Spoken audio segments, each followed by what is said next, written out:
Okay. So, మాకు ఒక question ఉంది మౌలి. ఏంటి అంటే ఇప్పుడు సపోజు ఇలా అనుకోని పరిస్థితిలో ఫ్యూచర్‌లో అవ్వదనుకో 100%. ఒకవేళ నువ్వు ఖైదీగా ఇరుక్కుపోయి తప్పించుకోవాల్సొస్తే, సో ఏ ఐడియా ఉపయోగించి తప్పించుకుంటావు?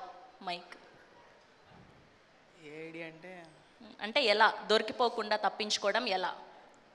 జైల్లోనే ఉంటాయండి కొంచెం ప్రశాంతంగా. తప్పించుకోవా అసలు? ఎందుకు ఫ్రీ ఫుడ్ వస్తదనా? ఫ్రీ ఫుడ్ వస్తుంది, ఈవెంట్లకి వెళ్ళక్కర్లేదు. ఎందుకు నీకు ఈవెంట్‌లకి ఎళ్ళడం ఇష్టం ఉండదా? అంటే ఇంట్లో నుంచి బయటికి వెళ్ళడం ఇష్టం ఉండదండి కొంచెం.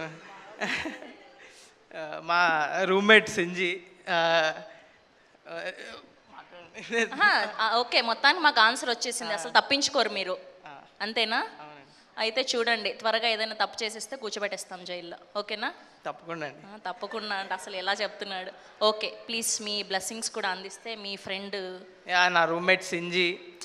యాక్చువల్లీ నేను నా ఫ్లాట్లోనే జరిగింది మ్యూజిక్. సో ఒకరోజు నేను ఫ్లాట్ రాగానే నలుగురు కేజీఎఫ్ విలన్లా ఉన్నారు ఆ సోఫాల మీద కూర్చొని. అసలు ఏంది వీళ్ళు, సింజిత్ గడు ఏదో తేట పని చేసి ఉంటాడు, కొత్త వాళ్ళు కొట్టడానికి వచ్చారు అనుకున్నా నేను ఖచ్చితంగా. కానీ అడిగితే స్వీట్ వాయిస్ హలో బ్రో అని పరిచయం చేసుకున్నారు. ఆరంభం డైరెక్టర్, ఆరంభం producer, executive producer.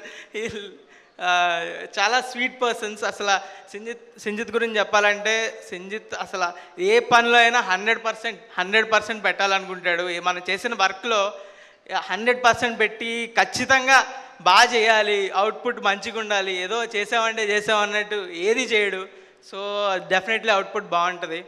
And Ajay ఒక రెండు గంటలు మాట్లాడుకున్న ప్రతిసారి అజయ్ చాలా జెన్యున్ పర్సన్. అసలు తన కష్టాలు చెప్పుకుంటుంటే అయ్యో బాబోయ్ ఈయనకి ఎట్లయినా నేను బాగా పోయినా పర్లేదు, ఈయన బాగుండాలి అనిపిస్తుంది. సో అలాంటి జెన్యున్ పర్సన్కి అందరూ హెల్ప్ చేస్తారు డెఫినెట్లీ. అందుకే అందరూ చాలామంది ఫ్రెండ్స్, అందుకనే ఎంతోమంది వచ్చారు. డెఫినెట్లీ వీళ్ళు ఏంటంటే వెరీ రెస్పాన్సిబుల్ పర్సన్స్. నాకు తెలిసినంత వరకు ఏదైనా పని ఇస్తే ఖచ్చితంగా రెస్పాన్సిబుల్గా ఇది పక్కా మనం 100% ఇచ్చి చేయాలన్న మనుషులు. సో డెఫినెట్లీ ఆ అవుట్పుట్ అనేది అలాగే వస్తుంది. I wish them a very all the best for ఆరంభం ఆన్ May 10th. పక్కా చూడండి, మీ అందరికీ నచ్చుతుంది. I'm also waiting from a long time. Thank you.